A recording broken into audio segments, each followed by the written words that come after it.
Assalamu alaikum wa rahmatullah wa barakatuh. Paix sur ceux qui suivent la guidée.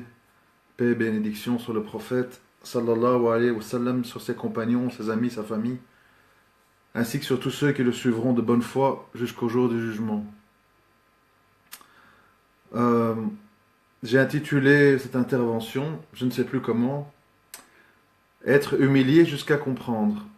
Bon, c'est un titre qui est très réducteur, évidemment, mais qui résume un petit peu mon impression, qui est corroborée par la lecture du Coran, parce que je pense qu'on lit beaucoup d'articles, on lit beaucoup d'analyses, de vidéos, et on oublie, malheureusement, quand je dis on, je m'inclus, on oublie d'un moment donné revenir au cœur de l'histoire avec le Coran, qui est la parole d'Allah, et subhanallah, moi j'ai un site ici où on tape un mot-clé et il sort tout ce qu'il y a dans le Coran avec ce mot-clé. Et je me dis, subhanallah, en fait, il nous prévient, il nous explique précisément toutes les choses qu'on vit, mais je pense que le premier problème auquel on fait face, sans doute, c'est c'est le fait que pour beaucoup de gens, pour beaucoup de musulmans, notamment de gens d'origine maghrébine, plus que les autres, je vais dire pourquoi, il y a un petit peu cet instinct que le Coran est une espèce de... Les mots vont être un peu durs, mais il faut bien qu'on se comprenne. Le Coran est un petit peu un livre de belles histoires, de belles légendes, une espèce d'idéal inaccessible. Et la vie de tous les jours dans Dunya, c'est une autre affaire. Et donc, il y a cette espèce de piège dans lequel beaucoup de chrétiens sont tombés, de, d'avoir des idéaux. Parce qu'on voit ça dans le monde chrétien, hein, je veux dire, ils ont des idéaux.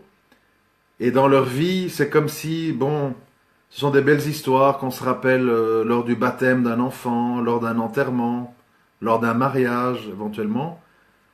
Et puis pour le reste du temps, en fait, il y a pas il y a pas d'influence, il n'y a pas d'implication. Aujourd'hui, j'avais une discussion, j'ai fait une médiation dans une famille qui a des problèmes relationnels, soit, je ne vais pas rentrer dans les détails. Et euh,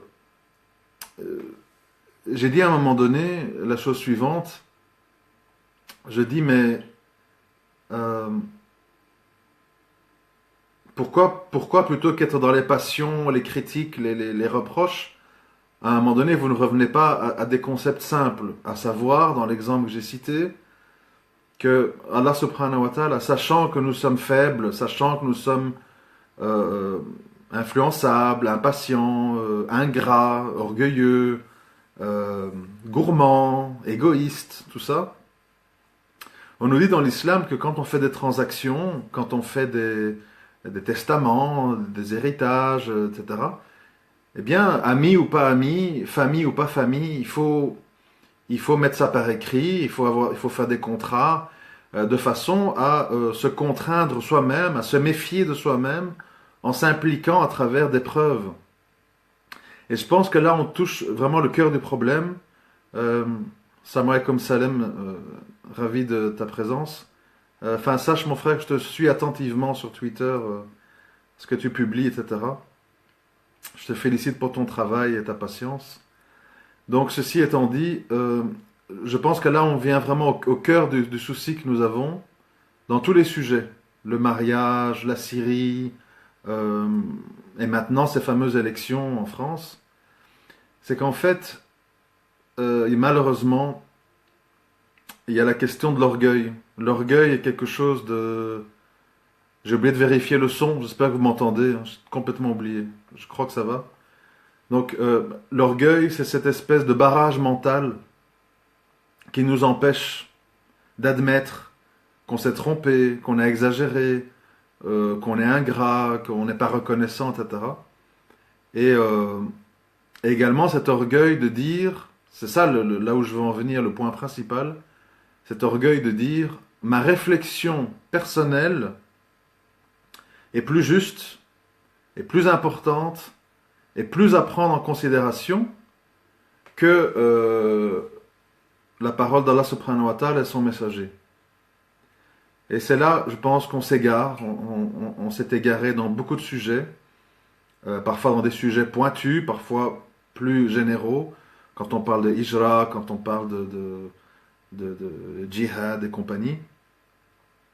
C'est qu'en fait, à un moment donné, on se permet, je dirais, on se permet de transgresser les ordres d'Allah en se disant, parce que moi j'adhère à cette théorie de la jurisprudence du contexte, donc fiqh al-waqi', j'adhère à ça. Le problème, c'est que quand on rentre là-dedans, on rentre dans quelque chose d'extrêmement délicat et très dangereux, puisqu'on analyse des situations ou des thèmes qui ne sont pas abordés clairement dans le Coran et dans la Sunna, parce que l'époque, parce qu'il y a des choses nouvelles, il y a des situations nouvelles, il y a des éléments nouveaux, et donc c'est un terrain miné, parce que il faut, à mon avis, avoir non seulement un haut niveau de science, mais également un haut niveau de sincérité et une vraie crainte d'Allah pour faire attention de ne pas émettre des fatwas ou des avis qu'on publie, qu'on partage. Je rappelle, les anges notent tout ce qu'on dit, tout ce qu'on écrit, Facebook, Twitter, etc. C'est un petit peu des preuves à charge ou à décharge contre nous. Et je ne pense pas qu'on mesure toujours l'importance de l'acte. Parce que ça influence fatalement. Donc quand je vois X, Y, Z voter Mélenchon, voter Asselineau, etc., Macron et compagnie, les gens, je crois, les musulmans prennent ça très à la légère et ils ne se posent pas la question. Enfin, je voyais hier, voilà, je vous donne un exemple, je sais de nouveau plus son nom, quelqu'un pourra l'écrire, parce que moi je ne suis pas familier avec tous ces noms. Ce prédicateur d'origine africaine s'appelle Osman quelque chose, Traoré, ou je ne sais plus son nom. Si quelqu'un connaît le nom, peut l'écrire. J'ai publié un audio de lui en commentaire, mais je ne sais plus son nom. Je sais que Metmati l'a beaucoup critiqué dans ses vidéos. Je crois qu'il s'appelle Osman quelque chose. Si quelqu'un peut... Voilà, Timera. Voilà, Barakallahu fik. Voilà, donc j'étais vraiment sidéré, c'est le mot, très choqué, quoi. Enfin, choqué. On n'en est plus là, mais bon, quand même, c'est toujours étonnant, on va dire. Osman Timera. Il dit, il le dit, c'est pas qu'on m'a rapporté, il dit dans sa vidéo, voilà, en 2012, pour faire barrage à Sarkozy, j'ai poussé les musulmans à voter Hollande. Je me suis rendu compte que j'ai fait une terrible erreur. Je me suis gouré. Donc, manifestement, en fait, les gens émettent des avis. C'est quand même des gens écoutés par beaucoup de monde. Je ne sais pas, je pense qu'il doit avoir une mosquée, je ne sais pas quel est son auditoire, mais il n'est pas le seul. Vous connaissez toute la liste des noms, IQCN, etc. Et moi, en fait, je vois, et ça me fait peur, je vois en fait toute une série de gens très sûrs d'eux, et qui prennent très à la légère les avis, les avis qu'ils émettent. J'ai pas du tout l'impression, enfin vous connaissez, vous avez suivi ça avec moi en 2012, il y a déjà 5 ans. J'ai pas l'impression que ces gens, qui sont des êtres humains, donc avec sujet à erreur, j'ai pas l'impression que ces gens, réalisent la gravité de ce qu'ils font, et deux, je n'ai pas l'impression de voir un repentir sincère. Moi, honnêtement, qu'Allah me pardonne, c'est pas de l'arrogance ou quoi, mais si franchement j'avais poussé les gens à voter Hollande, clairement, et que je vois tout ce qu'il a fait après, subhanallah, moi je ferais une vidéo de 2 heures où j'implorerais le pardon des gens et j'expliquerais pourquoi j'ai dit ça, pourquoi j'ai fait ça, et je serais vraiment humble et honteux. Moi je vois en fait des gens, Monsieur Abu Deifa, dit El Jai aujourd'hui, qui sont là, très légers, hein, je raccourcis ma barbe, je mets plus de camis, je mets des jeans, je suis en Malaisie, je parle des pigeons, des oiseaux. J'ai pas vu, ou bien il faut me l'envoyer, hein, moi j'ai pas vu de vidéo où cette personne, ce frère, a dit, voilà, je m'excuse publiquement, je demande pardon à tous ceux qui m'ont écouté en 2012 pour m'être moqué des gens qui disaient qu'il ne fallait pas voter et qu'il ne fallait pas voter Hollande, etc., etc. Parce que je me sens responsable aujourd'hui, indirectement. Vous voyez, un discours un peu humble, un peu humble. Moi, je vois pas ça. Je vois des gens en fait très sûrs d'eux et qui disent ah ben ouais, bah ouais, je me suis trompé, hein. Mais je sais pas si vous savez de quoi on parle. On parle d'une campagne au Mali, on parle d'une campagne en Syrie, on parle comment je vais dire, de comportements et de lois islamophobes avec Valls et toute la clique. Et vous imaginez un musulman écouté par beaucoup, beaucoup plus de gens que moi. Moi, je suis une goutte d'eau, hein. Allez sur mon compte YouTube, la moyenne de mes vidéos, c'est 2000 personnes. Et encore, est-ce qu'ils écoutent jusqu'au bout? Est-ce que c'est pas la même personne qui réécoute plusieurs fois? Donc c'est très très limité. Moi je vous parle de gens qui sont écoutés par 50, 60, 70 000 personnes dans chaque fois qu'ils ouvrent la bouche. Et ces gens parlent autour d'eux. Et ces gens relayent leur avis sur Facebook, sur Twitter. Donc ça fait tache d'huile, vous voyez. Et moi je suis arrivé au stade où j'ai même pas de haine. Je suis plus au stade de la haine. Je suis au stade de... Comment on appelle ça? Où j'ai peur pour eux. J'ai peur pour eux. Parce que je me dis, mais... Comment? Je me dis, ces gens pensent bien faire, parce qu'on les voit, ils se mobilisent, ils font des colloques, ils se montrent, ils parlent, bon. Et je me dis, ces gens ne réalisent même pas qu'ils font des dégâts. Et quand ils en font, ils ne s'en repentent pas. Vous voyez, moi je suis plus au stade mise en garde, je dénonce, machin, attention. Moi je suis au stade de me dire, les dégâts qu'ils font, on s'en doute bien, avec les réseaux sociaux ça va très vite. Mais je me dis, qu'est-ce qui les attend? Qu'est-ce qui les attend, ces gens? Je sais pas. Et donc aujourd'hui, en fait, c'est pour ça que j'ai intitulé l'intervention Être humilié jusqu'à comprendre. Parce que j'ai la conviction maintenant, dans tous les sujets que je vous ai mentionnés, pas seulement sur les élections, j'ai vraiment la conviction que Allah subhanahu wa ta'ala, qui n'est pas injuste, je ne veux pas le dire et le redire comme je le dis souvent, va nous humilier et nous rabaisser encore et de plus en plus fort, comme on peut le voir en Palestine. Rappelez-vous, parce que les plus jeunes ne le savent pas, mais la Palestine, il y a, je ne sais pas, il y a combien de temps, il y a 10-15 ans, c'était tous les 3 jours, dans les journaux télévisés, il s'est passé ci, des Palestiniens, il y a eu une action, il y a eu un attentat, je veux dire, c'était très actif, c'était très actif. Je n'ai pas dit que c'était bien ou pas bien, ça c'est un autre débat. Et aujourd'hui, si vous remarquez, depuis qu'ils ont construit ce mur, ben, la Palestine, c'est une affaire classée. C'est-à-dire que tous les 3 mois, ils donnent des autorisations pour avoir plus de colonies. Les Nations Unies condamnent, mais ça ne change rien. Et donc, à un moment donné, je crois qu'on a tous un cerveau pour réfléchir. Et il faut se poser. Il faut arrêter d'être dans les pleurnicheries. On est des victimes. On est des victimes du racisme, de l'islamophobie. Hein.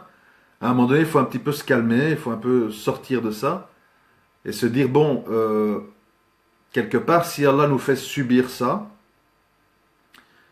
quelle est la raison?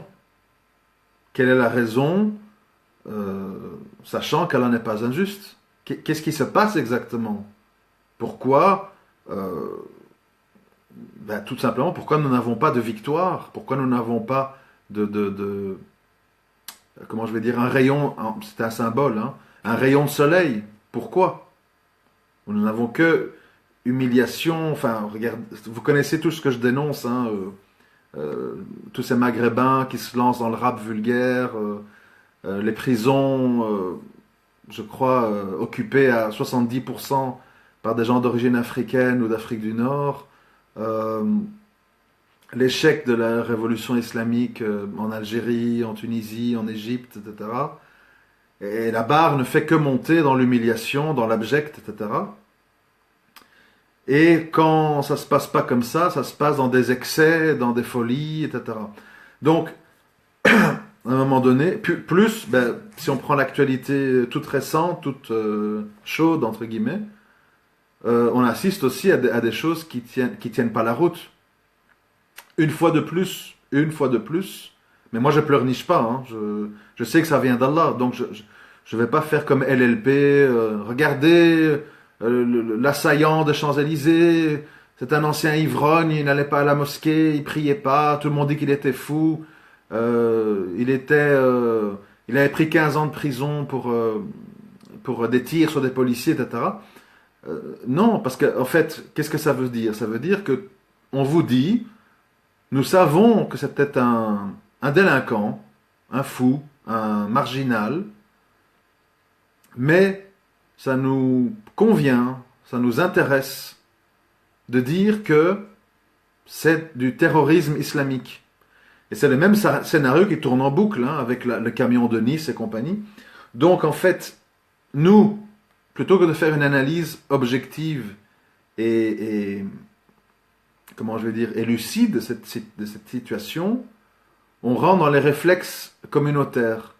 Oui, mais non, c'est pas l'islam, et on condamne, machin, c'était pas vraiment un pratiquant, pourquoi vous remettez ça sur nous, ça n'a rien c'est pas le fait qu'on va interdire le voile ou pas que ça va faire qu'il y aura moins ou plus d'attentats. Bon, on rentre dans des grands justificatifs, le CCIF, etc. Mais en fait, moi je pense que c'est pas du tout comme ça qu'il faut prendre des choses. Il faut le prendre en disant, ils savent très bien que les musulmans pratiquants sont des gens bien éduqués, sont des gens propres, sont des gens scrupuleux, sont des gens qui peut-être ont des convictions qui plaisent pas, mais qui sont en général des gens, même dans les quartiers, qui stabilisent les choses, qui mettent de l'ordre, et qui font que les gens adoptent un bon comportement. Je veux dire, je suis sûr qu'ils le savent, ça. Ils le savent parce qu'ils parlent avec des animateurs de quartier, ils parlent avec des gens qu'ils ont sur place, ils savent très bien. Mais, comme l'intention de fond est de nuire, on se sert en fait de ce que j'appelle moi des faits divers, c'est-à-dire un gars qui en veut à la police depuis des années et qui leur tire dessus, pour faire toute une affaire au point que ça influence les élections dimanche et tous les Français qui tremblent dans les chaumières, etc., etc. Et comme le dit très justement des gens qui restent un peu raison gardée dans cette affaire, il faudrait plus se préoccuper des morts dus au tabac, à l'alcoolisme, à l'insécurité sur les routes et tout, qui tuent 100, 200, 300, 400 fois plus. Donc la question, comme je l'ai souvent dit, c'est pas une question de mourir, c'est une question de mettre le spot sur l'islam. Mais ça, c'est un peu le constat banal, inintéressant. Moi, ce qui m'intéresse, c'est d'aller plus loin, c'est de me dire, mais puisqu'Allah régit tout, et qu'Allah est tout puissant, quel est exactement le message qu'il y a derrière ça? Et moi, à chaque fois, il y a une phrase qui me tourne en boucle dans la tête, qui est tirée du Coran en traduction française, qui est « Jusqu'à ce que vous reveniez à votre religion. Jusqu'à ce que vous reveniez à votre religion. Jusqu'à ce que vous reveniez à votre religion. » Et moi, ça me parle, parce que je me dis, la Palestine, tout ce qui se passe, le Maroc, l'état des Maghrébins, etc., Allah il nous dit jusqu'à ce que vous reveniez à votre religion. Et tant que vous ne voulez pas revenir à votre religion, que vous voulez vos coutumes, que vous voulez vos habitudes, que vous êtes dans la course aux richesses, que vous êtes dans l'archouma, que vous êtes dans la sunna du voisin. La fille du voisin, elle met le voile, à ma fille aussi. Elle l'enlève, elle l'enlève. On peut mettre le voile, on le met, on peut plus, on l'enlève. La fille de mon cousin a fait un mariage à 20 000 euros, j'en fais un à 25 000. Tant qu'on est là-dedans, et qu'on méprise, et qu'on rejette, et qu'on se moque des recommandations du prophète sallam et d'Allah Azawajal, il est tout à fait normal et inévitable qu'il y a une punition derrière. Une punition pour notre bien, pour dire, jusqu'à ce que vous reveniez à votre religion. Tu veux continuer à faire des grandes fiestas, DJ Keops, machin, limousine sur le périph', tout le monde en cravate rasé de près, avec madame à moitié nue qui fait la danse du ventre devant tout le monde. Eh bien, ramasse. Humiliation, on te prend ton badge à ton travail, t'es viré, t'es soupçonné de machin, etc. Dernièrement, je pense que c'est une vidéo de Metmati, encore une fois. Je ne sais plus comment elle s'appelait, mais il a montré en fait que, je ne sais plus c'est quel politicien français, je ne reviens pas sur le nom, enfin quelqu'un, politicienne, je ne sais plus trop laquelle, qui en fait s'en prenait à tous les vendus, en disant Tariq Ramadan, Hassani Hussein, je crois que c'est Marine Le Pen, oui, c'était Marine Le Pen.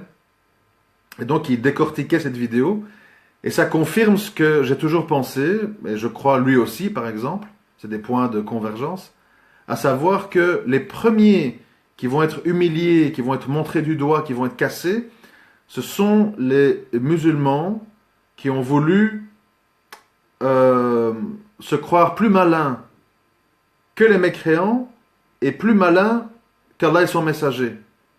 En essayant de dire oui, la démocratie, mais machin, en fait c'est un combat pour l'égalité des peuples, mais le voile c'est quand même important. Et, en fait tout ce micmac, parce qu'Allah il a dit aussi sur qu'est-ce qu'il pense des gens qui prennent une partie du livre et pas l'entièreté. Allah il en parle souvent dans le Coran. Et en fait, je pense, comme Metmati sur ce point-là, que ces gens-là vont être les premiers qui vont être démolis, parce qu'en fait, c'est ceux qu'ils ont sous la main. Ce sont donc des cibles parce qu'elles sont connues. Et c'est là où je me dis, Allah, il est juste. Allah, il abat son décret d'une manière juste. C'est-à-dire que ceux qui ont voulu jouer au plus malin vont sans doute être ceux qui vont être le plus punis.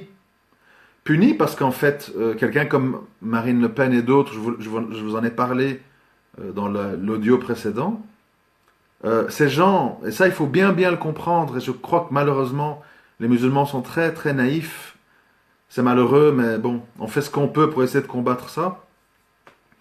Les musulmans pensent que tous ces politiciens qui se présentent aux élections sont des gens qui croient, comment je vais dire, qui croient dans ce qu'ils disent. Et ça, c'est une grande erreur.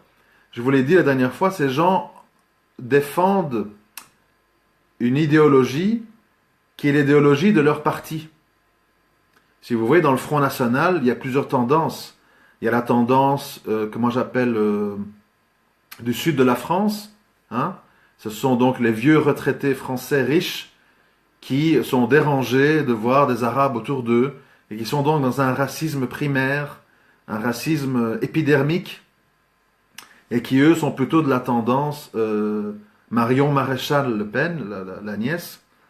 Et puis vous avez les gens du Front National d'Alsace et du nord de la France, qui eux sont dans un ressentiment par rapport au travail, par rapport au fait qu'ils nous prennent notre boulot, ce sont des délinquants, ils mettent la pagaille dans nos quartiers, ma fille s'est faite abuser par un arabe, il y en a marre de tous ces voiles, c'est-à-dire que c'est un ressentiment, un transfert. Ce sont des victimes de la mondialisation, des victimes donc de nivellement par le bas auquel on assiste, c'est-à-dire que tout le monde doit adopter la façon de vivre et de travailler des pays pauvres pour espérer garder son travail. Ça veut dire flexibilité, horaire variable, précarité de l'emploi. Enfin, M. Macron se ferait un plaisir de nous diriger vers ça. Et donc ces gens, il faut bien comprendre ça aussi. Comme l'ennemi est inaccessible, l'ennemi, c'est-à-dire les fonds de pension, comment dirais-je, les multinationales sont inaccessibles, ben on se venge sur qui? Ben sur qui on a sous la main, Mustapha, Aziza et compagnie. Parce qu'il faut bien, quand on a des ressentiments dans la vie, moi je l'ai souvent subi dans ma vie, donc je sais bien de quoi on parle, quand on a des ressentiments, on doit toujours trouver un responsable ou une victime sur qui se défouler. Parce que, par exemple, c'est le gars qui se fait humilier à son travail, il se fait chambrer par ses collègues, il reçoit des ordres de son patron, il rentre chez lui, il boit 2 verres de Ricard et puis il cogne sur sa femme. Parce que elle subit, et puis le lendemain il vient avec des fleurs, pardonne-moi chérie, tu sais que je t'aime, mais qu'est-ce que tu veux, j'ai de la pression au boulot. Donc c'est-à-dire que voilà, l'humain ingrat et injuste qu'on est a toujours tendance à vouloir se venger sur ce qu'il a sous la main. Et donc ça c'est encore un autre type d'électorat du Front National. Mais donc, même dans ce parti politique du Front National, tout le monde n'est pas sur la même longueur d'onde. Et Marine Le Pen ne fait pas l'unanimité dans son parti. Elle est tolérée parce qu'elle permet au parti de grandir et donne l'espoir qu'aux législatives, le FN aura plusieurs mairies, etc. Mais dans le fond, beaucoup de gens sont très critiques envers Marine Le Pen, la trouvent trop soft, trop pro-israélienne, trop ouverte aux gays, etc. etc. Donc, il faut comprendre que les personnages qu'on a en face de nous, ils doivent gérer des partis politiques. Et donc, en fonction de leurs intérêts, ils accentuent ou ils diminuent certains sujets. Par Mélenchon était tout feu tout flamme en 2012. Il est plus consensuel aujourd'hui parce qu'il sent qu'il peut aspirer l'électorat de Hamon et devenir, lui, le leader du futur nouveau parti socialiste. Donc il y a tous des calculs qui sont faits et la grande erreur qu'on commet par naïveté, c'est de croire qu'on a en face de nous des gens sincères. C'est pas du tout le cas. On est en face de gens qui, par définition, comme des avocats, sont des manipulateurs, des calculateurs, des gens qui parfois peut-être même peuvent dire des choses avec lesquelles ils ne sont pas d'accord, mais ils le disent parce que c'est dans l'intérêt du parti, dans l'intérêt de leurs ambitions. Donc voilà, c'est très compliqué. Mais donc nous, le problème qu'on a, c'est comme des enfants, comme des adolescents, nous nous retrouvons devant tout ce spectacle et on pense qu'on a affaire à des gens qui sont tous, d'une façon ou d'une autre, des ennemis d'Allah. Il faut appeler un chat, hein, je m'excuse. Et que, au final, il y aura des différences entre eux. Alors que l'histoire nous démontre, tous les jours, qu'au final, il y a des décisions internationales qui s'imposent, qu'il y a des décisions financières qui s'imposent, qu'il y a une opinion publique qui s'impose, c'est-à-dire que, admettons, voilà, Mélenchon est président de la République, il y a un attentat, il y a un fort ressentiment islamophobe dans la population, Mélenchon va être obligé de prendre des mesures islamophobes pour être dans la tendance populaire. Parce que sinon, il se retrouve à chuter dans les sondages, à avoir des problèmes internes, de devoir changer de Premier ministre et compagnie. Donc à un moment donné, qui fait vraiment l'opinion? Ce sont en fait les médias, et derrière les médias, ceux qui les financent. Vous voyez bien le nombre de couvertures dans le magazine Le Point, Valeurs Actuelles, Figaro et autres, complètement clichés sur l'islam. Et le cercle vicieux dans lequel on est aujourd'hui, et que pas tout le monde a compris non plus, c'est qu'en fait, ils ont engagé tout un processus calculé, selon moi, qui consiste à affoler. Écoutez bien le processus parce que ça répond à tout ce qui se passe. On affole le français moyen sur la question de l'islam. On parle du voile, on parle des cantines halal, on parle de choses non violentes. Donc vous voyez ce que je veux dire, des choses qui ne sont pas violentes. Mais on essaye de montrer aux Français, il y a un danger, il y a une invasion, il y a une présence déplaisante. Le français, il répond à un stimuli, ce qu'on appelle le cause à effet. Il commence à ne plus louer son appart à des musulmans, il commence à ne plus embaucher des musulmans, il commence à vendre sa maison s'il y a trop de musulmans autour de lui. Il commence en fait à prendre des mesures qui sont une réaction à ce qu'il lit et ce qu'il entend. Et les musulmans étant de plus en plus stigmatisés, marginalisés, ils tombent dans le mal-être, ils tombent dans la frustration, ils tombent dans tout ce qu'on voit là. C'est CIF au secours, j'ai pas le droit de ceci, j'ai pas le droit de cela. Hein. Et au bout du compte, il y a toujours dans le lot X% de ces gens en mal-être qui n'arrivent pas à se marier, qui n'arrivent pas à payer la dot, qui n'arrivent pas à avoir un appart pour se marier, etc., etc., qui disent, ben foutu pour foutu, je vais dans la rue avec un couteau, je vais dans la rue avec une calache que j'ai achetée au marché noir, et je fais ce que je peux, et puis voilà. Et plus ça arrive, plus les magazines disent, oui, mais c'est l'islam, parce que voilà, c'est contre le vivre ensemble.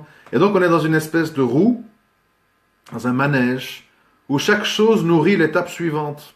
Et ça va en s'accélérant. Et le français moyen, moi je vois ça autour de moi, parce que bon, vous en doutez bien, quand on ne porte pas sa religion sur son visage, on entend ce que disent les gens. Et les gens, en fait, sauf exception, répètent, pensent ce qu'ils entendent à la télé.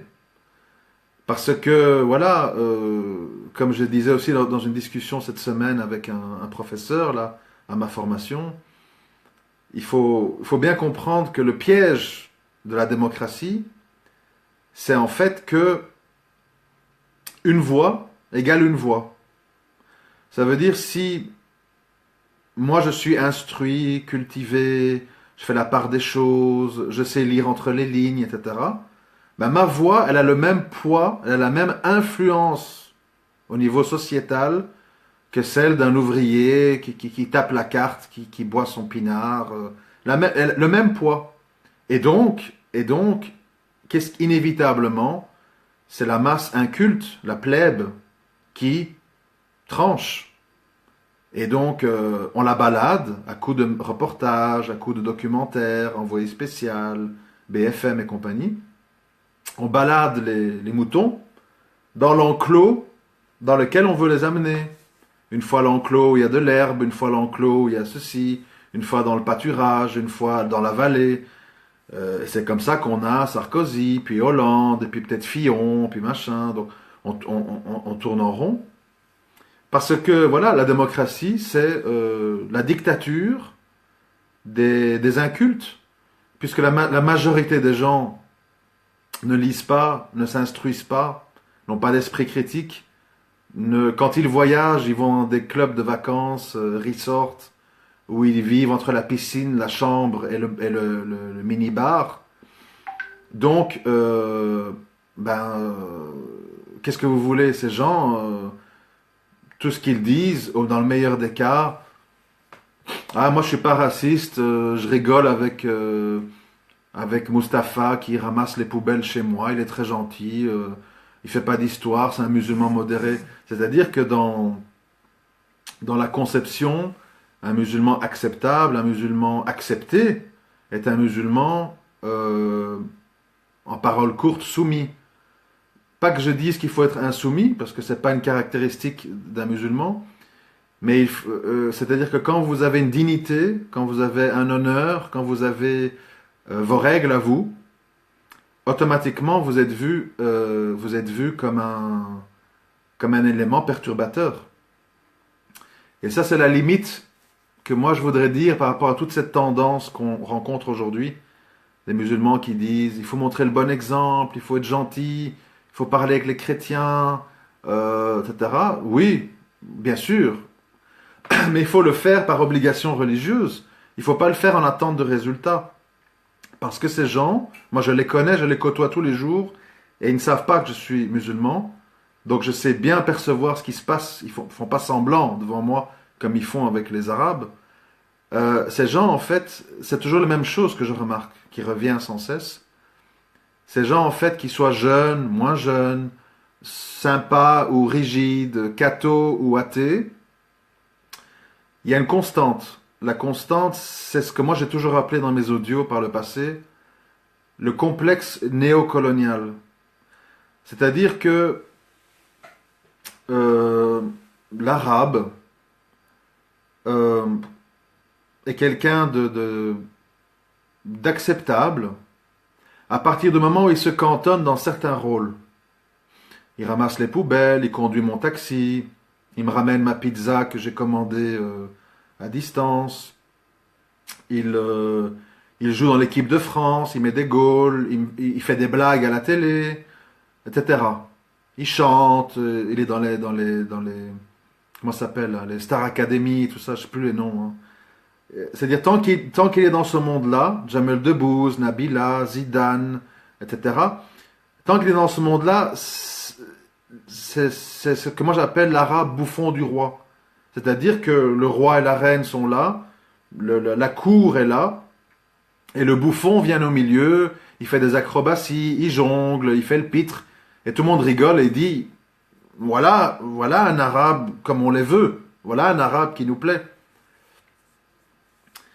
Mais si un arabe vient, il est poli, il est gentil, il est respectueux, mais dit par exemple, non, moi je prendrai un jus d'orange, ou est-ce que tu viendras avec ta femme? Non, ma femme préfère rester à la maison. T'enfermes ta femme à la maison. Donc c'est-à-dire, dès qu'ils perçoivent une attitude un tant soit peu différente, un malaise s'installe. Un malaise qui très très rapidement fait place à des conclusions de rejet, parce que, là on en vient à l'histoire de néocolonial, parce que pour un Français moyen, un Belge moyen, nous sommes la civilisation, nous sommes le modèle mondial, nous sommes la justice, et nous avons la meilleure façon de vivre au monde. Et donc, il est impossible que nous ayons du respect, j'ai pas dit de l'amour, du respect pour quelqu'un qui nous respecte aussi, mais vit différemment que nous. Un exemple. À chaque fois, faites l'expérience, moi je regarde, je suis tout ça de très près. À chaque fois qu'on parle d'un film tourné au Maroc, tourné en Iran, à qui on donne des prix, Festival de Cannes, l'Ours de Berlin et compagnie, c'est toujours un film qui a pour trame, donc qui a pour fil conducteur, des gens en Iran et au Maroc et en Tunisie, en Algérie, qui voudraient vivre comme nous, mais qui ne peuvent pas. Les homosexuels pourchassés en Tchétchénie, les Iraniennes qui voudraient machin, qui ne peuvent pas. Et on fait un film là-dessus. Les filles turques qui en ont marre des mariages forcés. Bon, après, j'ai pas dit que c'est bien, on se comprend, vous comprenez ce que je veux dire. Et c'est uniquement dans ces cas-là qu'on met ça en valeur. Un film iranien, arabe, égyptien, maghrébin, dans lequel il y aurait une attitude pas arrogante, pas prosélyte, n'allons pas aussi loin, mais une attitude pour dire, voilà, on est bien avec l'islam, on est heureux dans notre couple, dans notre mariage, avec des mariages modestes, hein. C'est inconcevable, parce que automatiquement, ça voudrait dire, nous n'avons pas le modèle unique du bonheur. Il y a d'autres possibilités. Et donc, toute cette idéologie, qui est très perfide, qui est très indirecte, elle pénètre tout le monde, les Maghrébins y compris. Puisque maintenant, ça m'a choqué aujourd'hui, donc j'en parle, ça m'a vraiment interpellé. On voyait la responsable de la communication de Mélenchon, qui est une arabe algérienne, je sais plus son nom, Sophia quelque chose, qui était en visite dans la galerie de Marc-Édouard Nab. La vidéo est sur mon mur Facebook pour ceux qui veulent voir.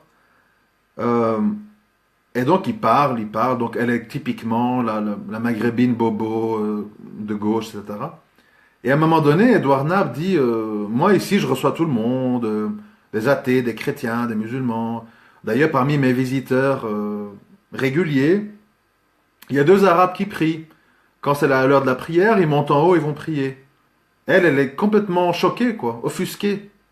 Elle dit quoi? Mais ta galerie, c'est pas laïque, alors c'est-à-dire que le fait qu'une personne de surcroît non musulmane n'est pas choquée et n'est pas négatif par rapport au fait que des musulmans veuillent prier dans sa galerie, ça paraît quelque chose d'inconcevable. Et c'est important de comprendre ça parce que ça montre, si c'est présent chez des Maghrébins laïcisés, imaginez-vous chez les autres. C'est important de le comprendre pour montrer qu'on n'est pas dans un problème de violence, on n'est pas dans un problème de voile, comme on voudrait nous faire croire. C'est pas ça le problème. Le problème, il est beaucoup plus profond que ça. Il est beaucoup plus silencieux que ça. C'est un problème de notre système, notre façon de vivre ne peut pas être mise en question. Et c'est pour ça que vous entendez souvent, rappelez-vous, vous entendez souvent des gens qui votent Fillon ou Front National, ils disent, ils nous envahissent, ils veulent nous imposer leur mode de vie. Vous avez tous entendu ça, je crois. Hein. C'est quelque chose qu'on entend sans arrêt. On est envahis, ils veulent s'imposer sur nous. Mais j'ai entendu ça aussi au cours quand on discutait de ce sujet. Et j'ai dit, qu'est-ce que j'ai répondu au cours? J'ai dit, pouvez-vous me citer un musulman ou une musulmane qui vous a apostrophé dans la rue pour vous dire, tu dois faire le ramadan, tu dois prier, tu dois mettre un voile, tu dois porter la barbe. J'ai dit, ces gens réclament simplement le droit de certaines choses pour eux-mêmes. Je n'ai jamais entendu aucune fois un Français ou un Belge être contraint d'accepter des choses pour lui. Donc ça veut dire quoi? C'est très important de comprendre ça. Ça veut dire qu'en fait, le problème, c'est pas l'envahissement. Le problème, c'est pas l'envahissement.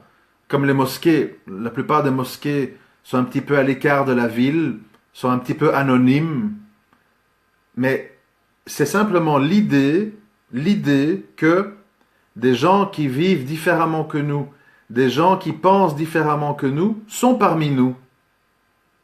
Ils ne nous disent rien, ils ne nous imposent rien. Mais l'idée qu'ils sont là, ça nous met un malaise dans le cœur. Et de nouveau, pour comprendre ça, il faut revenir à la religion. On nous parle dans l'islam de la fitra, donc l'espèce de l'âme originelle, l'âme d'enfant. Un exemple de la fitra, vous êtes un homme, vous ouvrez la porte d'un vestiaire de femme à l'improviste, elles sont occupées à se déshabiller. Toutes les femmes, j'ai envie de dire 100%, mais sans doute qu'il y aura peut-être des exceptions, mais toutes les femmes vont crier, mettre leurs deux mains sur leur poitrine, ou une main sur la poitrine et une main entre les cuisses, parce qu'il y a donc, comment je vais dire, dans cette situation de surprise inattendue, la fitra rejaillit. C'est seulement quand elles réfléchissent à froid qu'elles disent, tiens, je montrerai bien mes seins sur la plage, ouais, finalement, il y a d'autres gens qui le font. Et alors, si vous voulez, l'acte n'est plus dicté par l'instinct, mais il est dicté par une idéologie. Je suis une femme, pourquoi les hommes peuvent montrer leur torse et pas moi? Voilà, on rentre dans une idéologie. Et donc, pourquoi je parle de ça? Pour dire que ils savent, croyez-moi, ils savent que l'alcool c'est pas bon. Ils savent que on peut pas être le fruit du hasard. Ils savent que l'adultère c'est un drame. Quelqu'un au cours où je suis m'a dit, moi si j'attrape ma femme avec un type, je le tue, machin, etc. Donc ils savent très bien que tous ces sujets-là posent problème. sont blâmables, sont négatifs pour la société. Mais ils vont vous dire, je suis contre la peine de mort. Ils vont vous dire, je suis contre l'interdiction de l'alcool. Ils vont vous dire, je suis contre qu'on interdise les casinos. Même s'ils savent, oui, j'ai un oncle, il a été ruiné, il a tout mis dans le jeu de hasard, il s'est retrouvé SDF. Ils savent, ils voient les viols, les trucs, les machins, les abus. Mais leur fitra est enseveli, est asphyxié sous des tonnes d'influences médiatiques, de lectures, de complexes de supériorité, parce que c'est là que je voulais en venir au tout début de l'intervention, l'orgueil, l'orgueil de ne pas vouloir se remettre en question est certainement comment je vais dire, le plus grand barrage pour nous les musulmans à un changement dans notre situation. Orgueil dans quel sens? C'est-à-dire que l'orgueil, il a plusieurs formes. Il y a les gens qui disent, si vous voulez, les gens à un moment donné rentrent dans un couloir de pensée, un couloir dans lequel ils s'enferment. Et alors vous leur dites, par exemple, Sunna, vous leur dites Sharia, ils vous disent, ouais, ouais, mais attends, hein, moi j'ai vu ce que les barbus ont fait en Algérie, non merci, hein, etc. Vous dites, je sais pas, à d'autres gens, vous parlez d'islam. Ouais, ouais, mais attends, l'imam de mon village, quand j'avais 4 ans, il avait les mains baladeuses. Hein. C'est beau vos histoires de pudeur. Vous voyez? Donc, c'est-à-dire que les gens prennent des traumatismes personnels comme schéma de vie. Ils ne sont plus dans une analyse froide, ils sont dans une analyse privée et émotionnelle de la chose. Et donc, fatalement, pas juste. Pas juste. Parce qu'évidemment, un cas n'est pas l'autre. Sur 1000 imams, même si on a 50 qui se comportent mal, il y en a 950 qui se comportent bien. Et, et puis bon, les gens ne creusent pas quand on leur dit, oui, mais en Algérie, les généraux, ils ont lâché des fous, drogués dans la nature avec des barbes, et machin, pour discréditer. Oui, mais non, non, je comprends pas.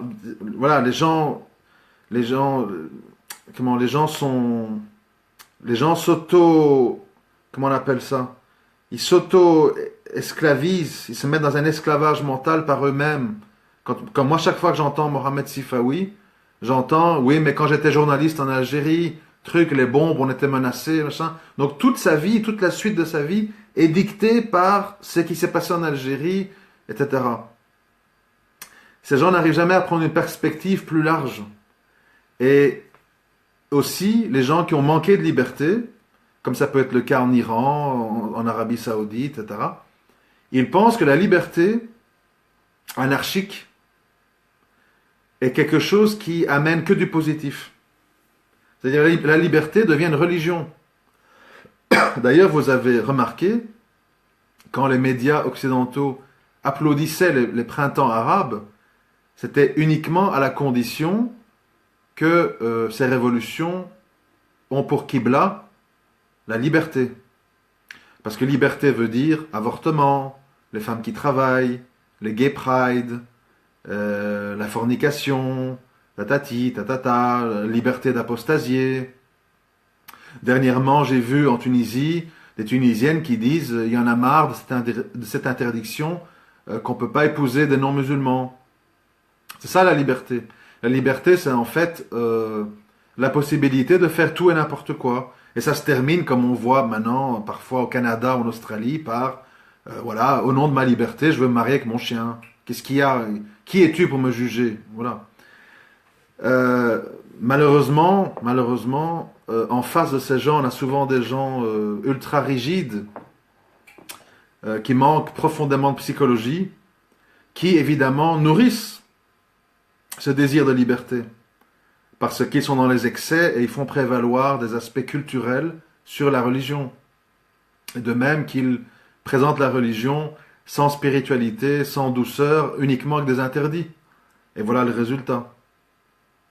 Et donc, pour revenir à la centrale de la discussion, toutes ces humiliations qu'on a, multiples, qui viennent de plusieurs directions, elles n'ont qu'un seul sens. Quand reviendrez-vous à votre religion? En Palestine, en Afghanistan, en France, et ailleurs. Et revenir à sa religion, ça veut dire quoi? Est-ce que ça veut dire mettre des chaussettes au-dessus d'un pantalon, mastiquer un siwak, regarder méchamment les gens qui ne sont pas pratiquants et vivre entre son HLM et sa mosquée? Non, c'est pas ça que ça veut dire revenir à sa religion.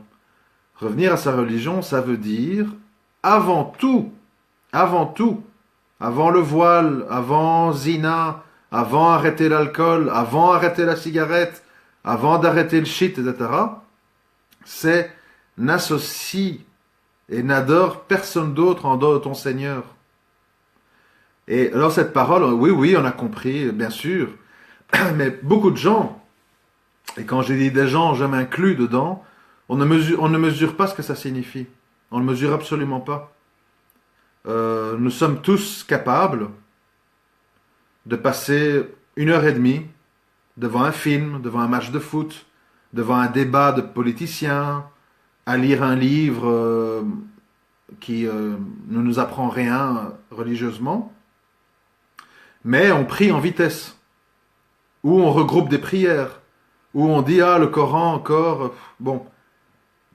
Et donc à un moment donné, ou un autre exemple, ou désobéir à notre Créateur, oui parce que pour faire plaisir à mon mari, pour faire plaisir à ma femme, elle veut absolument une maison, sinon elle me fait la guerre. J'en peux plus, j'ai été à BNP Paribas, j'ai fait un crédit, qu'Allah me pardonne. Donc, on ne se rend pas compte en fait à quel point insidieusement on arrive en fait à un moment donné à consacrer notre temps d'une manière injuste à autre qu'Allah, qu'on arrive à placer nos espoirs. Moi franchement, hein, je me demande si les gens qui étaient avec des drapeaux dans Ségolène, on est avec toi, Mélenchon, président, sauve-nous, machin. Je me demande si ces gens mettent la même passion, le même cœur, la même implication dans leurs invocations vers Allah. Je pense pas. Je pense pas. Et ça, c'est un rappel. Ça, c'est un rappel pour nous tous. Parce qu'à un moment donné, les autres, chacun fait ce qu'il veut à un moment donné. Chacun son livre. On va tous être jugés tout seuls. Donc, c'est bien de regarder les autres, mais il faut se voir soi. À un moment donné, c'est de voir ces gens dans leur égarement divers et variés, et de dire, et moi j'en suis où en fait? Parce qu'en fait, ce constat que je fais, c'est un miroir, c'est source de leçons pour moi. Dans ma vie, c'est quoi mes priorités? Ma femme et mes enfants ou Allah? La course aux richesses, ma bagnole, mon boulot, vous voyez? Et on va très vite constater, si on fait une analyse dépassionnée et sincère, que bien souvent, malheureusement, la religion, elle est là pour décorer. C'est un ciment communautaire. Akhi, salam alaikum, la base, ça va. La famille, ça va. Et ça s'arrête là. Il n'y a pas de Coran, il n'y a pas d'invocation, il n'y a pas de repentir, il n'y a pas d'études, il n'y a pas de science. Il y a juste un peu de... Voilà. Ah, il a demandé ma fille en mariage. Ouais, non, hein, pas avant l'âge de 25 ans, hein, tu vas devoir pleurer, mon ami. Et, ah, ils ont fait zina, elle est enceinte. Allez, vite, vite, on fait un mariage. Arshoma, les gens vont parler. T'as peur de qui? D'Allah subhanahu wa ta'ala ou de commentaires des gens? Je sais qu'on va me dire, oui, mais le truc, c'est pas vraiment du shirk, c'est du shirk mineur, machin. Je rentre pas dans ces débats, j'ai pas les compétences, c'est au-delà de ce que je peux me permettre de dire. Je dis simplement attention. Et on doit tous faire attention à des degrés divers, suivant notre degré de foi, bien sûr, à pas être là-dedans. Et ce qui arrive tout simplement quand les gens sont là, Mélenchon, Macron, Asselineau, etc., c'est que ce sont en fait des gens qui ne prennent pas au sérieux les avertissements d'Allah. Ils pensent que... Moi souvent, hein, j'aime bien répéter l'exemple des Quraysh. Hein. C'est quand même, je veux dire, je rappelle, enfin parfois il faut donner des rappels de base, parce que je rappelle que quand le prophète sallam a voulu prier sur sur la dépouille de son oncle Abu Talib, qui ne s'était pas converti, Allah l'a rappelé violemment à l'ordre. Et on avait affaire à quelqu'un, imaginez, oncle du prophète, sallallahu alayhi wa sallam, qui l'a protégé, qui l'a secondé, qui l'a assisté, qui était juste, qui était gentil, qui était sympathique, mais qui n'a pas voulu de l'islam. J'ai lu récemment dans un livre, il faudrait vérifier, qu'il aurait donné comme raison: je n'ai pas envie que les femmes de la Mecque se moquent de moi. Bon. Et donc vous mesurez la gravité, puisque Allah s'est manifesté violemment sur ce genre de personnage-là. Que dire du franc-maçon Mélenchon? Que dire de l'agnostique machin? Que dire du mondialiste truc? À qui on va donner notre voix? Espérer, calculer? Pitié, Macron, fais barrage à Marine, la méchante. Mais Macron est beaucoup plus dangereux que Marine, pour toute une série de raisons. Et des gens intelligents, des gens instruits sont là-dedans.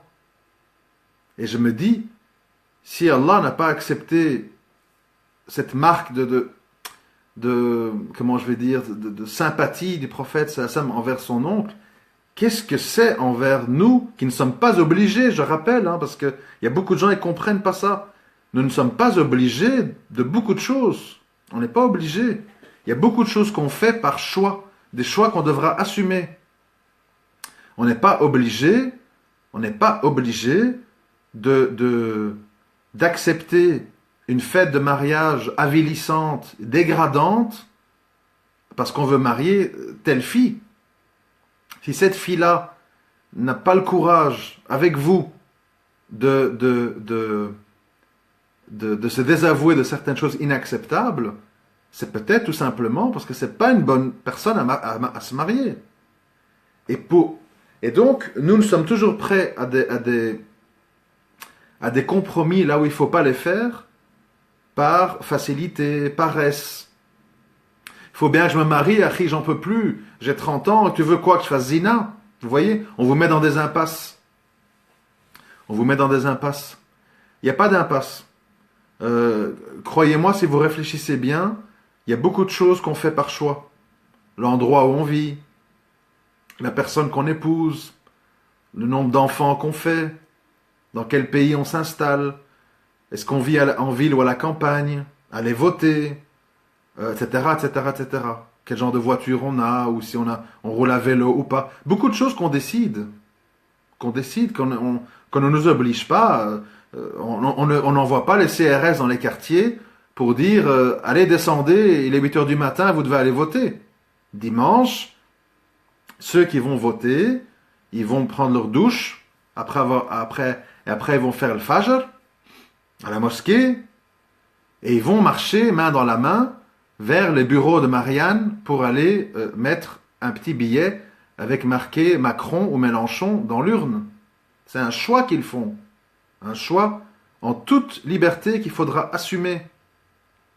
Et malgré qu'on a le choix, et malgré qu'on sait que c'est toute une collection d'imposteurs, manipulateurs, menteurs, les Français, je veux dire à l'époque des guignols de l'info sur Canal+, on vous le disait, ils jouent des jeux, ce sont des cons, ils décident de rien, tous décident à Bruxelles, au Parlement européen, etc. On rit, tout le monde rit, les guignols de l'info, c'est bien, t'as vu comment ils osent parler sur Chirac, machin. Mais au final, on continue à participer au manège, en toute liberté. Idem, je vous ai dit pour le reste. On continue à accepter des mariages où on insulte Allah. Pourquoi? Pour quelques nuits, pour quelques minutes, par-ci par-là, de plaisir sexuel. Et pour le reste, la routine, les problèmes, les disputes, etc. Donc pour cette petite compensation, on accepte des choses inacceptables. Et plutôt que se battre à dire oui mais non, parce que Mélenchon est franc-maçon, truc, ce sont des menteurs. Il suffit de dire, mon frère, tu espères de qui? D'Allah ou des gens? Des gens, mais de quels gens? Euh, Vous voyez bien, parmi les gens qui se présentent à ces élections, il n'y a aucune personne fondamentalement populaire. Nicolas Hulot, je ne sais pas, des gens qui ont l'air d'être très comme ça. C'est que des gens, des technocrates, des gens qui sont dans la politique depuis 20, 30 ans, des professionnels, quoi. Ou bien des guignols, Poutou, voilà, c'est pas bien, les pauvres, on est exploité, faut qu'on reprenne le capital en main, il faut désarmer les policiers, la violence, c'est pas bien. Bon, ben, des gens pas crédibles. Donc nous sommes toute une série de clowns et on a la liberté de ne pas aller voter. Et les gens, non seulement y vont, mais en plus leurs leaders, leurs responsables les poussent, les insultent, les insultent. Quand on entend Nourdine, je sais plus quoi, Aoussat ou Hassan Iqiyoussen, ils insultent, ils traitent de traîtres les musulmans qui vont pas voter. Donc en fait, c'est le sommet. Et j'ai déjà expliqué en fait la démarche de ces gens, c'est que ces gens sont dans le business de l'islam. Business veut dire qu'il y a des questions d'argent, des intérêts, le bourget, des associations, des mosquées. Il faut faire tourner la boutique. Et pour faire tourner la boutique, il faut rassurer les autorités et montrer qu'on est pleinement des citoyens actifs et impliqués pour rassurer tout le monde. Voilà, alors bon, après, moi je ne suis pas occupé à faire des critiques, à me moquer, etc. Je dis simplement la réalité des choses. Hassan Iqiyoussen a dédramatisé le recours au riba dans de multiples conférences parce que il est actif dans 3 sociétés qui sont dans l'immobilier. Et puis voilà, c'est du business. Donc tout le monde sait que là où il y a des intérêts financiers, on essaye d'adapter notre religion à nos intérêts. Un homme qui veut une femme soumise et qui obéit va dire attention, hein, la femme qui sentira pas l'odeur du paradis, et même si elle a les mains dans la pâte, elle doit courir dans le lit, machin, parce que il va prendre des éléments qui elle a regardé un homme dans la rue, je l'ai giflé, etc. Et monsieur, il est au chicha bar, il a les yeux sur toutes les kafirates qui passent, il n'y a pas de problème. Donc en fait, c'est ça le principe de prendre ce qu'on veut du livre. On prend les éléments qui conviennent. Oui, maslaha, moindre mal. Finalement, riba, ça permet de trucs puisqu'on loue difficilement, etc. Ijra, pour aller où? Vous voulez aller où? Bon. Et dans le même temps, vous avez des milliers de Français non musulmans qui quittent la France. Ils partent au Japon, ils partent en Chine, ils partent en Angleterre, ils partent en Argentine pour des questions de boulot, d'aventure, etc. Et nous sommes condamnés, nous sommes tenus d'imaginer que toute notre vie ne peut se faire inévitablement qu'en France. Je n'ai jamais entendu un de ces prédicateurs dire la terre est vaste, si vous pensez qu'en France votre islam est en danger, allez voir comment ça se passe du côté de la Suède, de la Norvège, du Danemark, de l'Angleterre, de l'Écosse. Non, on veut vous contraindre psychologiquement à dire ton avenir est ici, et tu es un citoyen français, et tu dois t'impliquer, et tu dois voter, et tu dois ceci. Des choses qui ne se disent plus chez les Français. On ne dit plus ça. Oui, quand il y a un grand drame, bon, je suis Charlie, liberté d'expression, je vais dans la rue avec une petite pancarte, et puis après on se désavoue, voilà, on s'implique plus. Mais si vous mêlez l'orgueil, je vais conclure là-dessus, si vous mêlez l'orgueil avec les complexes d'infériorité, vous avez le résultat qu'on a. C'est-à-dire que, il y a la volonté de ne pas admettre qu'on s'est trompé et on a fait des mauvais choix. Donc par orgueil, on s'enfonce.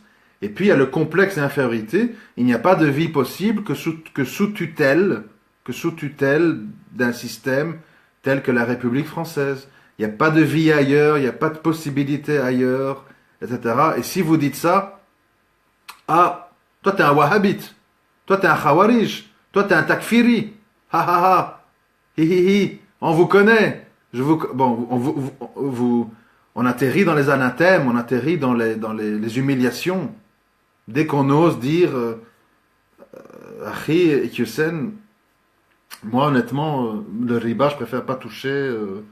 Ah ben, comme tu veux, mon pauvre gars, t'as pas compris l'économie moderne. Allez, va avec tes copains wahhabites, avec voilà, l'humiliation. Et le musulman instruit, le musulman indépendant, le musulman qui ne craint qu'Allah, il doit à un moment donné prendre des décisions pas basées sur les hommes, parce que les hommes, ils sont corruptibles. Les hommes sont faibles, les hommes se trompent. Timera, là, Osman, je sais plus le nom maintenant, Timera, je crois. Vous avez vu, il rigole. Désolé, hein, en 2012, je me suis trompé, hein, si j'avais su. Bah voilà, on va remettre ça maintenant, hein. On va tirer qui cette année? Mélenchon, Macron. Attends, je vais tirer les dés. Ah ben peut-être Macron, ça peut être chouette. Allez, on va essayer. Et puis dans 2020, vous allez l'entendre. Ah zut, oulala, Macron. Bon voilà. En fait, je m'excuse, hein, c'est peut-être des gens qui ont des très grandes connaissances en islam. Ils connaissent le Coran, des hadiths, etc. Mais vous savez ce que j'en pense. Malheureusement, contrairement à ce que beaucoup de gens pensent, on m'en a voulu de dire ça, mais tant pis. La connaissance de l'arabe ou des sciences islamiques, malheureusement, n'est pas une garantie d'être dans le vrai. Le vrai, c'est une affaire de sincérité et de crainte d'Allah. Et ça, on ne peut pas l'apprendre dans les livres.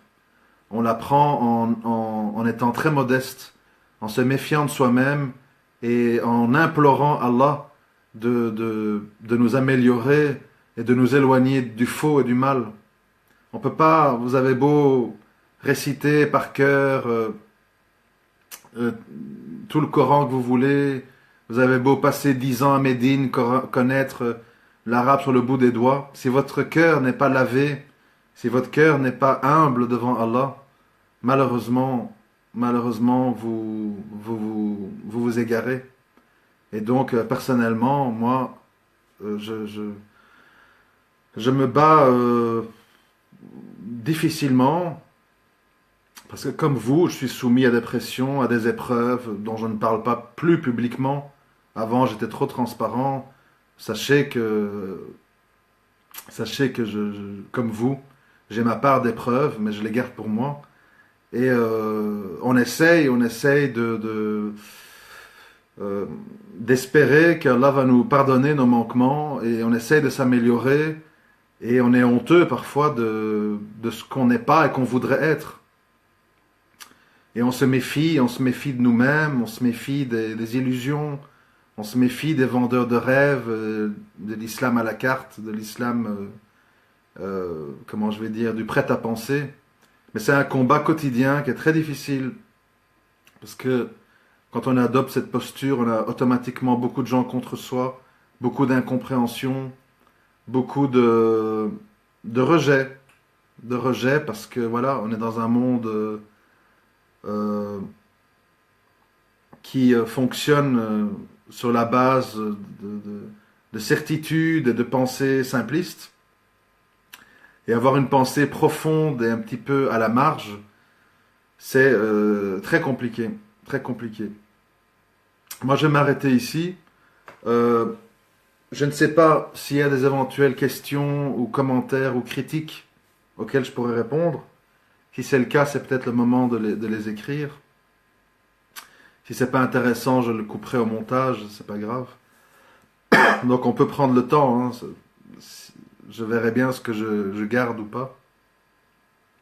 Est-ce qu'il y a des remarques, des questions ou des compléments d'informations à ce qui a été dit ou pas, de façon à être utile, hein, c'est ça le but. Iblis a aussi beaucoup de science. Oui, oui, tout à fait. La science n'est pas une garantie. Au contraire, c'est une responsabilité. C'est une responsabilité.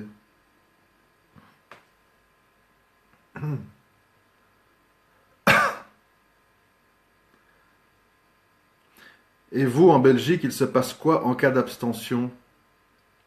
Officiellement, en Belgique, on est obligé de voter. La menace, c'est une amende de 150 euros. Moi, personnellement, j'ai plus voté depuis, je me rappelle plus. Euh, à mon avis, depuis une dizaine d'années, plus ou moins. Je n'ai jamais eu d'amende, alhamdoulilah. Euh, voilà, donc, bon. Mais maintenant, est-ce qu'on veut vendre sa religion pour 150 euros? Moi, personnellement, c'est quelque chose qui n'est absolument plus envisageable dans ma tête, c'est pas possible. Un audio de consigne de vote pour les non-musulmans, ben, c'est un peu difficile quand on vote pas, tu vois, de donner des consignes. Parce que fatalement, bon, voilà. Mais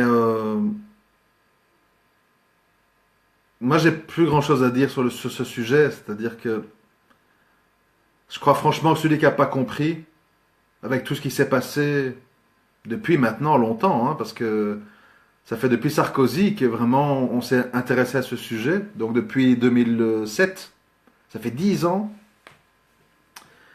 Honnêtement, je crois que les gens qui n'ont pas compris, je vais te dire ce que je pense, Akhi, c'est Daoud qui m'a parlé de ça, je crois.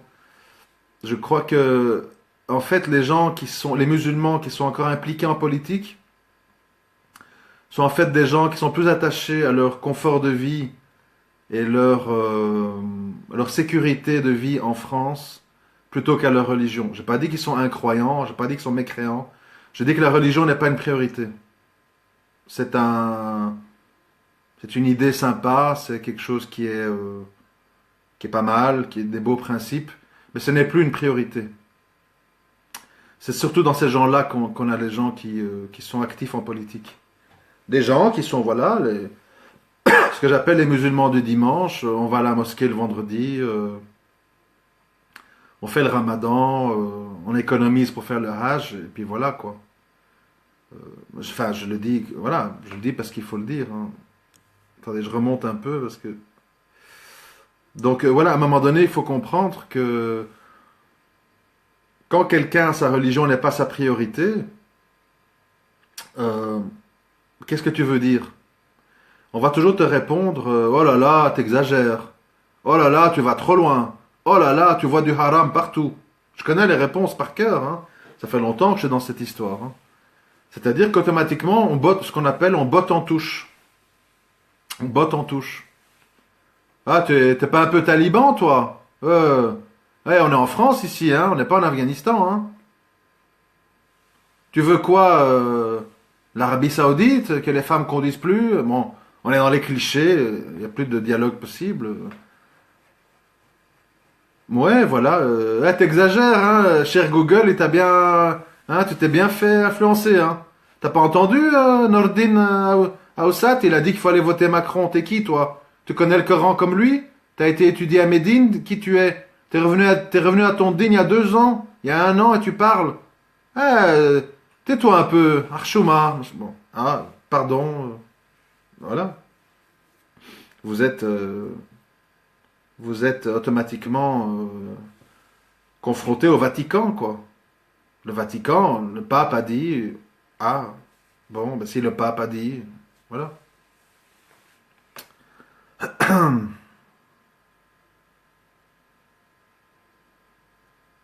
Ben, les non-musulmans, beaucoup ont compris, parce que, comme je vous l'ai dit, dans la vie, tout est lié à une échelle d'évolution. Si vous voulez, dans les pays pauvres, musulmans ou non, il y a encore cette idée, quand tu es diplômé, tu es quelqu'un de respectable, tu es quelqu'un automatiquement licencié, docteur, professeur. Il y a un peu cette idée. Aujourd'hui, en Europe, je ne connais pas beaucoup d'intervenants, ni dans les philosophes, ni dans les professeurs d'université, ni dans les penseurs, ni dans les sociologues, de gens qu'on invite à des débats en disant docteur, professeur, licencié en, On dit Monsieur Edgar Morin, Monsieur Michel Onfray, Monsieur Welbeck, Monsieur Édouard Nab. Il y a plus. Donc en fait, idéologiquement, si tu veux, dans sa mécréance, l'Occident a passé le cap de cette histoire un peu des petits pharaons, vous voyez, le commandeur des croyants, M6, moi, machin. Non, Monsieur Chirac, truc, voilà. On n'est plus dans cet asservissement pharaonique. Maintenant, on est plutôt dans le truc, il faut pas polluer, il faut trier ses déchets, ce qui compte, c'est la qualité de la vie, l'école Montessori pour les enfants, l'éducation par les couleurs, par les arts, pendant que les autres sont, tu dois être architecte, tu dois être médecin, hein, attention, un truc, il faut étudier jusqu'à 28 ans, et pas de petite copine, hein. Ah non, non, mariage quand t'as fini, pas avant. Ah oui, mais papa, depuis 13 ans, j'ai ma puberté, j'en ai 24, je vais craquer. Ah oui, mais non, il faut l'appartement, il faut les meubles, il faut la dot, il faut la fête, il faut le truc, il faut les bijoux, il faut les fiançailles, il faut... Bon, c'est une autre planète, quoi. C'est-à-dire dans le monde du Sud, même si on a des valeurs morales, des valeurs de famille, etc., on est sous-développé. Sous-développé dans le sens qu'on est encore dans le culte des statuts, pas statuts, les statuts, le culte des individus, le culte du roi, le culte des choses qui appartiennent ici au passé, quoi. Le général de Gaulle, Louis XIV, des choses d'avant. Et donc, dans sa mécréance, l'Occident a déjà passé ce cap. Maintenant, on est plutôt dans la recherche de l'authenticité. Et dans l'autre côté, on est plutôt dans, je dois montrer que j'ai une Mercedes, je dois acheter un appartement, je dois faire un grand mariage. Le Belge ou le Français moyen font des mariages modestes, des mariages discrets, sauf les gens très, très ruraux, très, comment je vais dire, populaires. Eux font encore les choses, comme on voit à la télé, là, mon mariage, je sais pas quoi, où ils font des concours pour les plus beaux mariages. C'est toujours des gens un peu populaires. Les gens d'un certain niveau d'éducation ne se marient plus comme ça. Ils font des choses très discrètement, en famille, voilà. Mais ça n'a rien à voir. Moi, je ne les admire pas. C'est simplement comment on appelle ça, une phase d'évolution. Donc la société évolue, même si elle est mécréante, vers une direction, et les populations du Sud n'ont pas encore atteint ça, même si ils peuvent avoir d'autres valeurs, c'est un autre débat.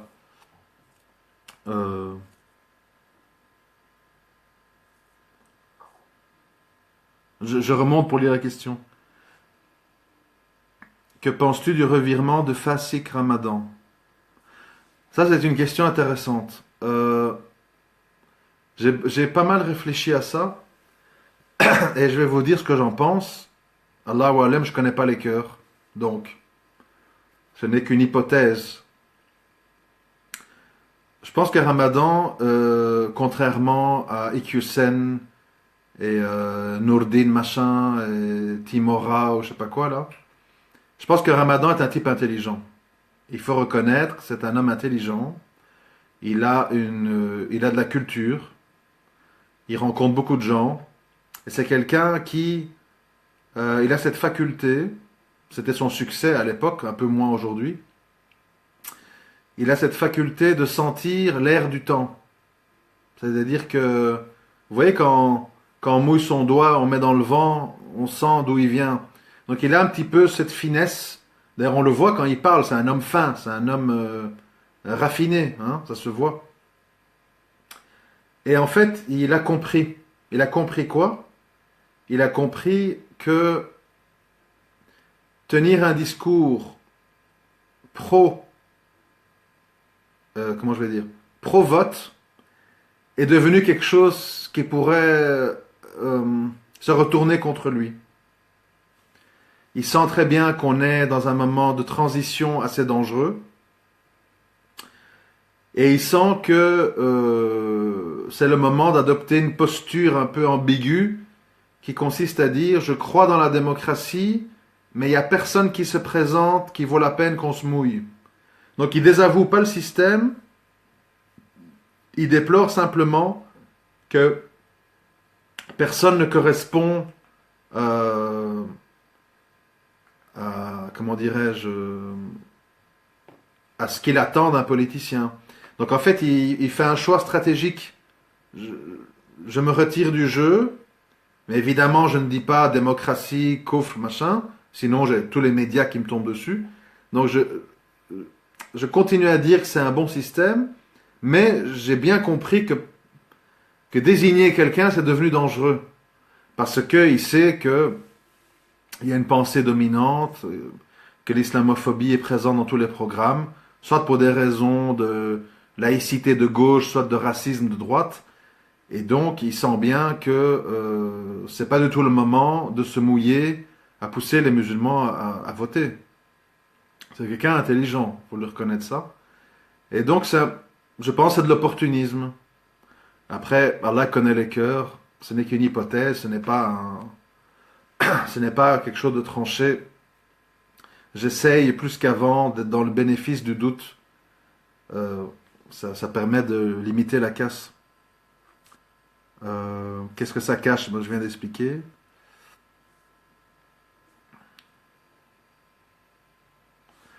Oui, c'est-à-dire qu'il veut dire en fait aux gens qui le soutiennent, les gens autour de lui, il veut dire je crois toujours dans ce système. Parce que vous le voyez bien, quand les gens sont mécontents et ils veulent voter Mélenchon, Asselineau, etc., ou Macron, Macron, qu'est-ce qu'il dit? C'est rigolo, hein.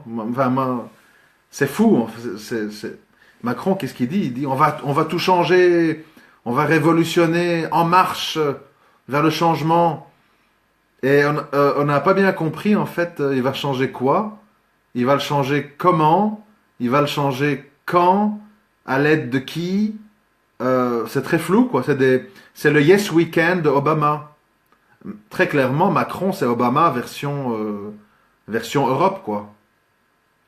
C'est le beau petit gars avec des yeux clairs, qui a l'air viril, mais assez féminin pour quand même pas faire peur aux femmes. Tout ça, c'est très pensé. C'est Obama version Europe. Et Obama, on a vu ce que ça a donné, c'est-à-dire que c'était un gars qui était là pour décorer. Et au final, bon, ça n'a pas changé grand-chose. C'est tout. Crois-tu à la à la légitimité du suffrage? Ben, je vais te dire une chose, Coco, Corentin. Euh, de nouveau, moi j'apprends de tout. Enfin, moi j'aime bien dans le sport, j'aime bien le basket. Ça fait 25 ans que je suis ça de près. Et j'ai appris beaucoup de choses en observant les joueurs, les caractères, etc., etc. Et moi, j'ai pu observer une chose, c'est que également dans les relations hommes-femmes et dans les femmes, quand j'étais jeune, les hommes qui arrivaient à capter des femmes facilement, etc. En fait, qu'est-ce que j'ai tiré comme conclusion? C'est que la plupart des gens, encore plus les femmes guidées par leurs émotions, euh, vous savez, quand une femme, je l'ai déjà dit dans un audio, donc je répète, mais c'est pas grave. Quand une femme dit tu m'aimes, dis-moi que tu m'aimes, t'es sûr que tu m'aimes. En fait, elle veut pas savoir si vous l'aimez. Elle veut entendre que vous l'aimez. Elle sait que, on sait pas, un homme peut dire je t'aime et il n'aime pas. Mais donc à un moment donné, en fait, l'être humain, c'est chante-moi la chanson que j'ai envie d'entendre. Fais-moi rêver. Je sais qu'il y a la routine, qu'il y a les enfants, mais fais-moi rêver. Apporte-moi des fleurs. Je sais qu'elles termineront fanées à la poubelle, mais fais-moi rêver avec des fleurs un jour ou deux. C'est très important de comprendre ça. Les gens ont tous compris que c'est des imposteurs, que rien va changer, Mais qui va me faire le plus rêver? Allez, vends-moi ta cam, vends-moi ta marchandise. Alors évidemment, quand vous arrivez, va falloir monter les impôts, va falloir truc, on va travailler jusqu'à 70 ans. Ouh là là, il me fait pas rêver celui-là, hein. Oui, je sais qu'on devra travailler plus vieux parce qu'on meurt plus vieux. Mais me parle pas de ça. Fais-le, mais plus tard. Là, dis-moi un truc que j'ai envie d'entendre. Ah, Un mur, les immigrés dehors, les réfugiés. Ouf, j'avais peur que ma fille se fasse violer. Oui, les riches, ils vont payer. Ah oui, oui, oui, bonne idée, d'accord. La finance, on va taxer la finance. Ah oui, oui, oui, très bien. Tant qu'on me taxe pas moi, si on taxe les autres, c'est très bien. On va augmenter les policiers. Ah oui, oui, plus il y en a, mieux c'est. Très bien aussi. Mais je paye pas, hein. Moi, je paye. Mais je veux plus de policiers, mais je veux pas payer. Oui, mais attention, hein. Ne me mettez pas des amendes. J'ai pas envie de souffrir. C'est uniquement pour le terrorisme et pour les bougnoules, les policiers. Pas pour moi sur le périph' qui roule à 170. Là, je veux pas plus de policiers. Ah non, non, non.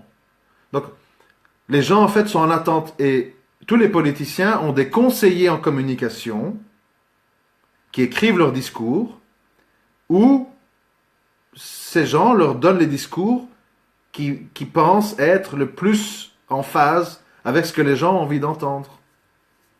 C'est tout. Euh, mais Rehab, moi je vais pas, j'essaie d'être bienveillant. Moi je pense pas en fait que comme ça tout le monde est mécréant. Le raisonnement takfiri, je suis plus là-dedans. Moi, je le dis simplement d'une manière polie et gentille. Je dis que il faut admettre, et il faut pas se fâcher, il faut pas mal le prendre, que pour beaucoup de gens, même qui parlent arabe, même qu'ils ont beaucoup de science, même que tout ce que vous voulez, la religion, c'est-à-dire la crainte de déplaire à Allah, la crainte de comment je veux dire, la crainte de son jugement n'est pas la priorité. C'est tout. C'est pas leur priorité. Moi, je respecte les grandes lignes. Je dis La ilaha illallah Muhammad Rasulullah. Je bois pas d'alcool, je trompe pas ma femme, je suis pas un voleur, je fais mon ramadan, je fais mon hajj. Voilà, moi, c'est mon islam. Et voilà, donc, ils sont musulmans. Simplement, leur religion est, comment je vais dire, prenons l'exemple du sport. Je vous ai parlé du basket. Bon, je m'excuse, je dois vous fatiguer, mais c'est pas grave, je vais essayer de faire vite. Je reprends l'exemple du sport.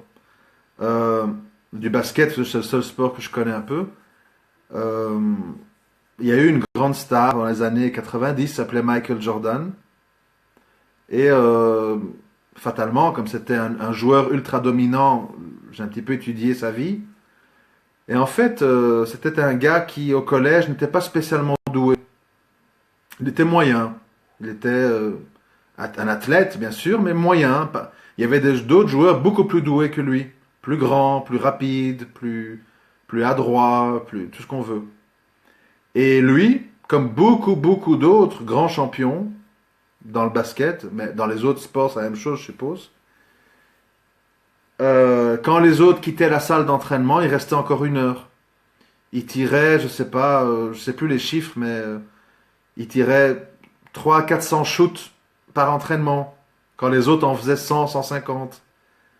Et au bout du bout du bout, là où les autres sont reposés sur leurs dons, sur leurs facultés athlétiques de naissance, lui, il a compensé par le travail, et à force de travail, et bien sûr d'une affinité au départ, ces gens deviennent meilleurs que des gens qui sont doués.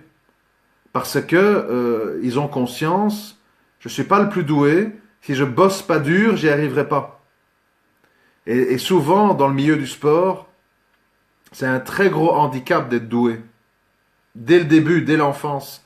Parce que souvent, pas tous, hein, bien sûr, mais souvent, les gens se reposent sur leurs dons. Ils ne travaillent pas. Et donc, il y a des leçons à tirer de ça. La leçon, c'est que, à un moment donné, on peut pas se laisser porter comme ça par le vent. Il y a des choses à mettre en place, il y a des décisions à prendre, il y a des sacrifices à faire pour avoir un résultat. C'est comme ça. Et c'est d'ailleurs pour ça, dans le Coran, ça revient à plein de reprises. Et croyez-vous que vous rentrerez au paradis sans avoir été éprouvé. Les meilleurs d'entre vous sont les patients, les endurants, etc., etc. Parce que justement, Allah, ce qu'il veut, ce sont des croyants humbles, sincères, soumis, patients et endurants, et pour prouver leur foi. C'est deux choses différentes de dire je suis croyant, et de dire je vis et j'agis et je réagis en croyant. C'est pas la même chose. C'est pas la même chose. Tu parles de qui, Sekou Minte? Il a fait un vrai travail sur le vote. Tu parles de qui? Je n'ai pas suivi. Ah oui, oui, raton obscur, c'est ça? Oui, tout à fait. Mais de nouveau, c'est aussi, voilà, ça prouve quoi le cas de ce monsieur? Ça prouve que par des recherches, euh, comment je vais dire, des recherches honnêtes, sans être croyant, on arrive parfois à un résultat plus vrai qu'un croyant qui fait pas de recherche, qui étudie pas, qui s'en fout, voilà, Allah est miséricordieux, etc., etc. À un moment donné, il n'y a rien à faire. Si on se dit vraiment croyant, ça veut dire qu'on a peur. On a peur d'être en infraction vis-à-vis d'Allah. Et c'est cette peur qui fait qu'on s'instruit dans la religion. Pour dire, attends, sur cette question-là, je doute donc. Et à un moment donné, on voit, je veux dire, quand on dit dans le cas de l'alcool que celui qui transporte, vend, promotionne, consomme, tous ces gens sont impliqués dans l'alcool, on comprend bien le message en fait, hein. Oui, mais Corentin, qu'est-ce que tu veux que je te dise? À un moment donné, la plupart des musulmans se laissent porter. J'ai plus de voix. À un moment donné, ils se laissent porter par. Je vais vous laisser, on toque à ma porte. Salam alaikum, désolé.